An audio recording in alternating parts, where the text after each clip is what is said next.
Hindi lang isa kundi 20 beses daw nanalo sa loob lang ng isang buwan ang isang lotto bettor ayon sa isang senador na si Senator Raffy Tulfo. Ang impormasyon na yan nanggaling daw mismo sa listahan na isinumite ng PCSO sa Senado. May report si Joseph Morong. Sobrang swerte na nga kung manalo ka ng isang beses sa loto, pero ang isang mananaya not once, not twice, kundi 20 beses umanong nanalo sa loob lamang ng isang buwan. Pagsiwalat ni Senate Committee on Games and Amusement Chair Raffy Tulfo sa Super Radyo DZBB mula sa mismong listang isinumite ng PCSO ang impormasyon.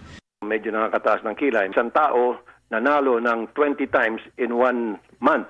Meron doon 10 times in 1 month. Baka magkapangalan pero still pareho-pareho yung premyo ang pinanalunan. Sa hiwalay na panayam, sinabi ni PCSO General Manager Mel Robles na wala siyang alam dito. Pero pwede naman daw itong paimbestigahan. I'll look into that kung meron kong gano'n. Kasi hindi naman ho kami tumitingin na yan after namin maibigay. Kine-question din ni Tulfo ang walang mintis na panalo tuwing nagbobola, kumpara nung wala pang iloto na inaabot ang ilang buwan bago may maka-jackpot. Every draw, may tumatama na, especially nitong dumating na itong tinatawag na iloto.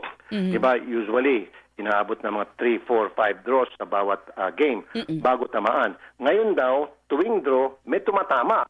Sa datos ng PCSO na sinuri ng GMA Integrated News Research, umaabot na sa 29 ang nananalo ng jackpot mula sa 5 lotto games mula nang ilunsad ang iloto noong Disyembre. Ang tsansa na manalo sa pagtaya sa iba-ibang lotto games naglalaro sa 1 in more than 5 million hanggang sa 1 in more than 40 million. Kaya mas mataas pa ang tsansang tamaan ng kidlat na 1 in 15,000 kesa jumackpot. Dati nang itinanggi ng PCSO na kayang manipulahin ang resulta ng loto. Sa Lunes, nakatakdang ituloy ng Senado ang investigasyon sa e-lotto system. Joseph Morong, nagbabalita para sa GMA Integrated News. Hindi muna aarestuhin ng Senado si Pastor Apollo Kibuloy kasunod ng pagpapakontempt sa kanya ng komite ni Senator Risa Ontiveros. Naglabas ng show cause order ang Senado kay Kibuloy para magpaliwanag kung bakit di siya dapat dakipin. May report si Mav Gonzalez. Sa inilabas na show cause order ni Senador Risa Ontiveros, binigyan si Pastor Apollo Kibuloy ng 2 araw para magpaliwanag kung bakit hindi siya dapat arestuhin. Hiniling ni Senate President Mig Zubiri ang show cause order dahil sa naging ruling ng Supreme Court sa contempt order noon ng Senado sa mga opisyal ng Pharmally. Under the ruling of the Supreme Court, we must exhaust all legal avenues, in other words, due process. Pag nag-show cause order si Ma'am Risa at hindi pa rin satisfactory yung explanation, sagot, tayo talaga pumunta dito, then it is ministerial on the part of the Senate to release the issue or the... Pero hindi lang sa Senado. Maging sa Kamara, may contempt order na rin si Kibuloy. The chair in objection the motion of the Honorable Paduano to ask the Sergeant of Arms to directing the Sergeant of Arms to bring Pastor Kibuloy to the House premises is hereby approved. Dahil din yan sa hindi pagdalo sa mga pagdinig ng House Committee on Legislative Franchises sa prangkisa ng Sunshine Media Network International o SMNI. 3 ulit nang inimbitahan ng komite si Kibuloy na honorary chairman ng broadcast network. May I make a final appeal, Mr. Chair, to defer the implementation of the contempt order until after I have advised my client in just a few days. We know all very well that Pastor Kibuloy at this point in time is already a flight risk. Humingi ng palugit para makaalis na si Pastor Kibuloy out of the country. Giit naman ng kampo ni Kibuloy, may lookout bulletin order na laban sa pastor. Pumayag din ng komite na hintayin hanggang Biyernes kung magpapakita ito sa Kamara. Sa isang liham sa komite noong nakaraang linggo, sinabi ng kampo ni Kibuloy na 2018 pa siya hindi kasama sa pamamahala at operasyon ng SMNI. Sabay bigay ng mga pangalan na pwede raw maging resource person sa pagdinig. Kabilang dyan si Marlon Acobo na executive pastor ng Kingdom of Jesus Christ. Ipinaliwanag niya ang papel ni dating Pangulong Rodrigo Duterte na nag-volunteer para maging administrator ng properties ng KOJC. Former President Rodrigo Duterte, taas ang iyang experience, lawyer siya, labaw sa tanan, suod siya nga higala sa Kingdom Ministry. Si PRD, taas yung kanyang experience, abogado po siya, then malapit na kaibigan siya sa ministry. Lusot naman sa komite ang panukalang batas para bawiin ang prangkisa ng Suarasug Media Corporation na nag-ooperate sa SMNI. Nakitaan ng komite ang SMNI ng mga paglabag sa kanilang prangkisa, gaya na lang ng pagpapalit umano ng may-ari nito nang hindi pinapaalam sa Kongreso. Kailangan daw kami na mag-secure ng prior approval of Congress in case there is a transfer of the controlling interest. But what is controlling interest is 50% plus. What was transferred is only 46%. The congressmen, the members of this house, still has the chance to take a look into our position paper. Isasalang pa sa plenary debate ang committee report at dadaan pa sa Senado. Mav Gonzalez, nagbabalita para sa GMA Integrated News. Mag-ingat sa kiniklik niyong link sa social media. Babala ng PNP Anti-Cybercrime Group, posible kayong mabiktima ng hijack profile scam. Kapag klinik nyo ang link na ipinadala ng kawatan gaya ng alok na trabaho o premyo, posibleng ma-hijack o magagamit ang inyong account at gagamitin yan para manghingi ng pera o mangutang sa inyong mga kakilala. Akalain ng inyong mga kakilala, ikaw ang nangihingi o nangungutang. Halos 70 na raw ang biktima ng hijack profile scam nitong Pebrero. Mahigit triple ang itinaas nito mula Enero.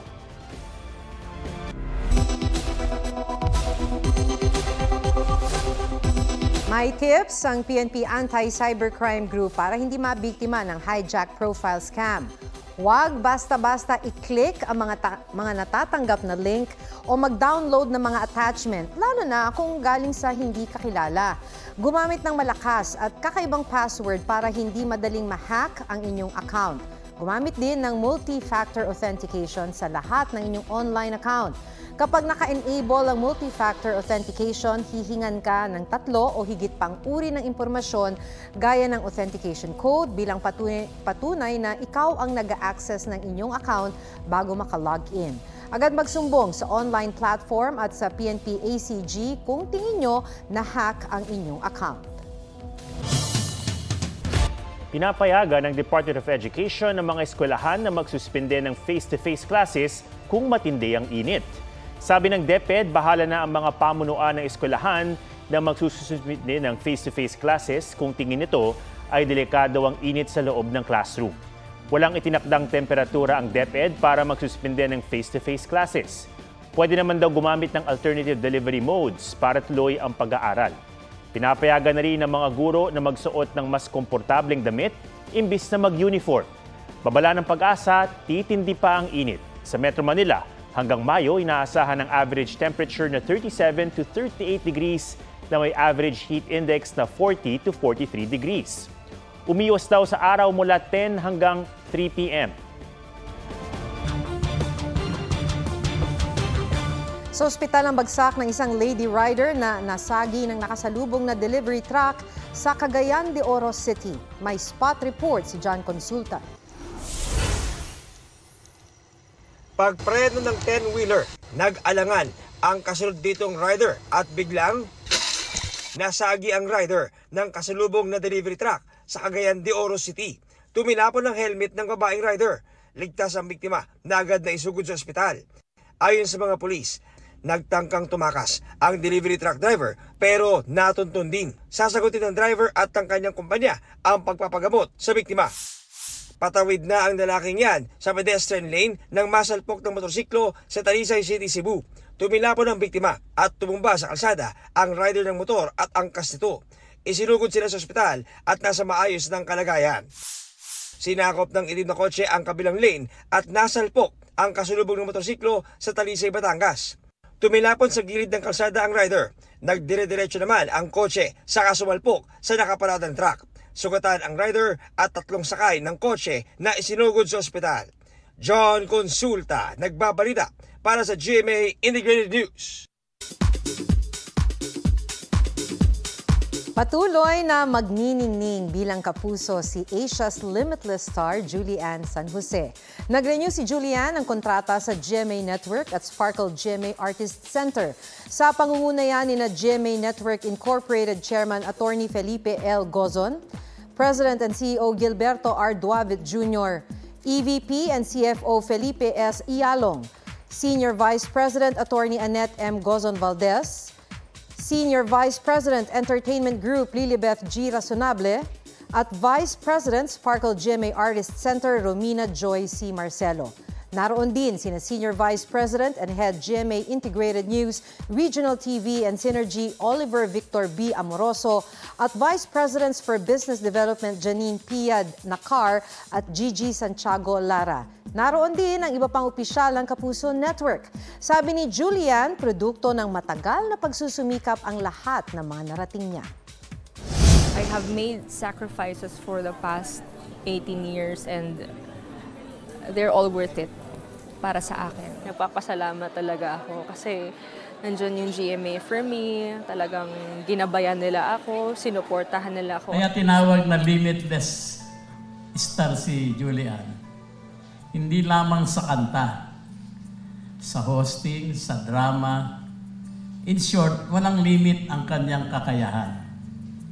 And I am very proud na siya ay homegrown. Well, Julie, congratulations. It's been a fantastic 18 years. And consistently, you've continued to grow, you continue to evolve to what you are today, and we're all very, very proud. And no doubt, I think no one can contest that she is also the premier singing talent of GMA Network. Again, congratulations, Julie. Naaalala ko pa nung bata siya, talagang excited siya, and when she was looking for her niche in the industry, and nakita natin na grabe, limitless siya sa lahat ng bagay. So, very proud and also very honored na it was GMA who molded her, who helped build her up, and who grew with her also through all these years.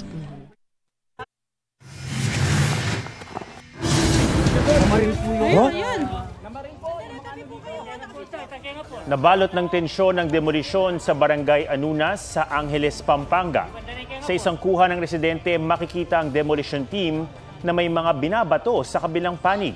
Hindi malinaw kung sino sa magkabilang panig ang nagpasimuno ng pamamato. Sa isa pang tagpo, nagpulasan ng mga residente dahil sa sunod-sunod na putok umano ng baril.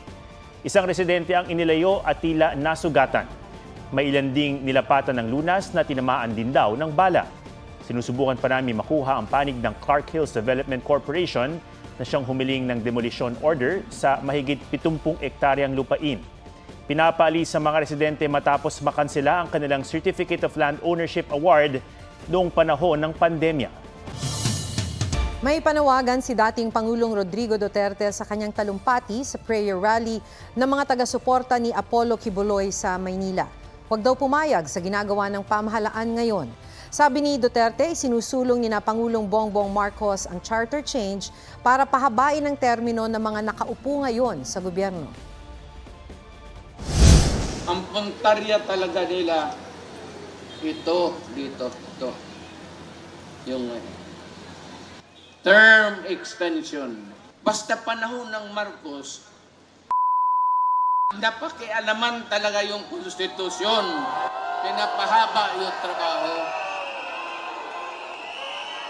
Huwag kayong pumayag na gano'n.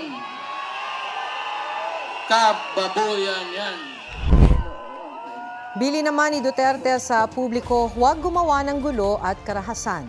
Wala pang pahayag ang Malacanang tungkol sa tirada ni Duterte. Dumalo rin sa prayer rally sina Vice President Sara Duterte at Attorney Salvador Panelo. Naroon din si Senador Robin Padilla na nanawagang huwag iwan si Kibuloy na anya'y nagsakripisyo sa bayan. Dumalo rin sina Senador Bongo at Senador Bato de la Rosa para suportahan si dating Pangulong Duterte at ang kaibigan niyang si Kibuloy.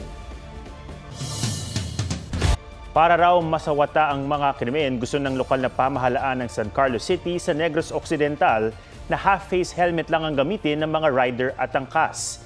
Pinalagan niya ng ilang biker groups. May report si Katrina Son. Mula nang magmaneho ng motorsiklo si Noel Pater, full face helmet ang kanyang ginagamit. Mas ligtas daw sakaling may disgrasya.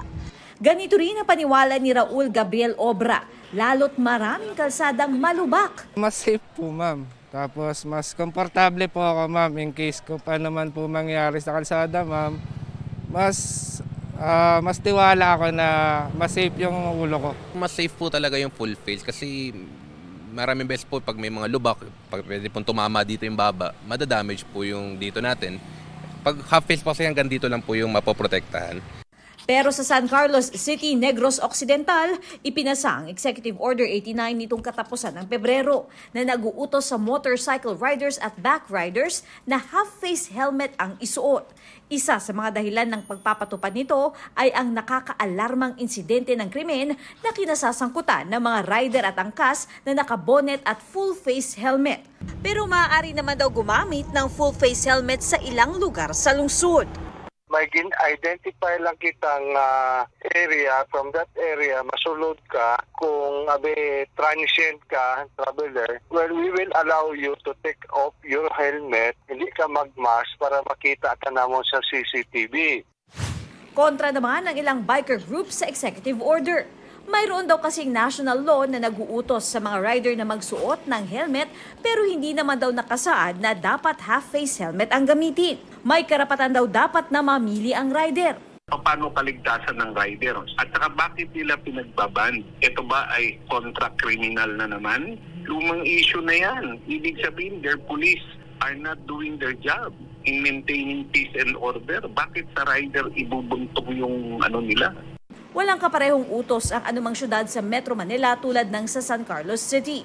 Pero ayon kay San Juan City Mayor Francis Zamora ng Metro Manila Council, isasangguni ko po ito sa mga miyembro ng Regional Peace and Order Council na kailangan pang ikonsulta sa ating mga miyembro na pinupunan ating kapulisan ng mga local government units. So, mas mabuting pag-usapan muna ito at tingnan ko anong maging opinion po nila. Ang ilang mga motorista naman may solusyon na raw rito. Itong helmet na ginagamit ni Kuya bagong bili raw niya, pwede raw yung gawing full face at half face. Ganito ha, kapag medyo mainit daw, ginagawa niya yan na half face. Katulad yan. Pero kapag talagang matuloy ng takbo niya, kailangan niya gawing full face tulad nga nito. Yan. Wala half face, full face na agad. Pwede full face, pwede half face. Mainit, pwede itaas. Katrina Son, nagbabalita para sa GMA Integrated News. 4 na Pinoy world-class designers ang magbibigay karangalan sa bansa sa kanilang pagsali sa Philippinext Fashion Show na gaganapin sa Amerika. Dadalhin nila ang Filipino style, culture at tradition from Manila to Manhattan. Bukod sa pagpapakilala sa mundo, nais din nilang magbigay inspirasyon sa iba pang local designers. Ang event ay selebrasyon din ng Pinoy style at culture.